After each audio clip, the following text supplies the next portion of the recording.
Hi friends, ನಾನು ನಿಮ್ಮ ಹೇಮಾ. ಬನ್ನಿ ಇವಾಗ ಹೋಳಿಗೆ ಸಾಂಬಾರು ಯಾವ ರೀತಿ ಮಾಡೋದಂತ ನೋಡೋಣ. ನೀವು ನಂಬಲ್ಲ, ಟೇಸ್ಟ್ ಮಾತ್ರ ಅಲ್ಟಿಮೇಟ್ ಆಗಿತ್ತು. ಲಾಸ್ಟ್ ಗಂಟ ನೋಡಿ ಸಾಂಬಾರ್ಗೆ ರುಚಿ ಬರೋಕ್ಕೆ ಸೀಕ್ರೆಟ್ ಹೇಳ್ತೀನಿ ನಾನು ನಿಮಗೆ. ಇವಾಗ ಬನ್ನಿ, ಬೇಳೆ ಬೇಯಿಸ್ಕೊಂಡಿರೋ 1-2 ಲೀಟ್ರ್ ನೀರು ಇಟ್ಕೊಂಡಿದ್ದೀನಿ ನಾನಿಲ್ಲಿ. ಬೇಕಾಗಿರೋ ಪದಾರ್ಥಗಳು ನೋಡೋಣ. ಕರಿಬೇಲೆ, ಕೊತ್ತಂಬರಿ ಸೊಪ್ಪು, ಬೆಳ್ಳುಳ್ಳಿ, ಈರುಳ್ಳಿ, ಟೊಮೆಟೊ, ಬಾಡಿಗೆ ಮೆಣಸಿನ್ಕಾಯಿ, ಟೊಮೆಟೊ, ಹುಣಸಿನ್ಕಾಯಿ, ತೆಂಗಿನಕಾಯಿ, ಅರ್ಧ ಸ್ಪೂನ್ ಗಸಗಸೆ, 1/4 ಸ್ಪೂನ್ ಮೆಂತೆ, 1 ಸ್ಪೂನು ಅರ್ಧ ಸ್ಪೂನ್ ಮೆಣಸು ಹಾಕ್ಕೊಂಡಿದ್ದೀನಿ. ಮತ್ತು ರುಚಿಗೆ ತಕ್ಕಷ್ಟು ಉಪ್ಪು ಮತ್ತು ಸಾಸಿವೆ, ಸ್ವಲ್ಪ ಜೀರಿಗೆ. ಇವಾಗ ಇದನ್ನೆಲ್ಲ ಫ್ರೈ ಮಾಡ್ಕೊಳ್ಳೋಣ. ಫ್ರೈ ಮಾಡ್ಕೊಂಡ್ರೆ ಟೇಸ್ಟ್ ನೆಕ್ಸ್ಟ್ ಲೆವೆಲ್ ಇರೋದು.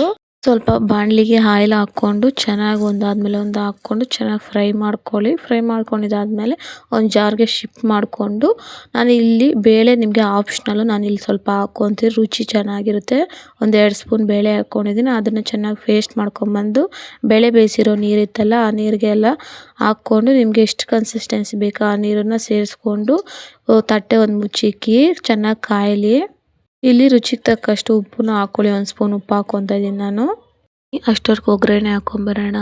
1 ಸ್ಪೂನ್ ಸಾಸಿವೆ, ಆಯಿಲು ಮತ್ತು ಕರಿವೇಪಿಲೆ, ಬಾಡಿಗೆ ಮೆಣಸಿನ್ಕಾಯಿ ಫ್ರೈ ಮಾಡಿಕೊಂಡು ಸಾಂಬಾರಲ್ಲಿ ಹಾಕ್ರಿ.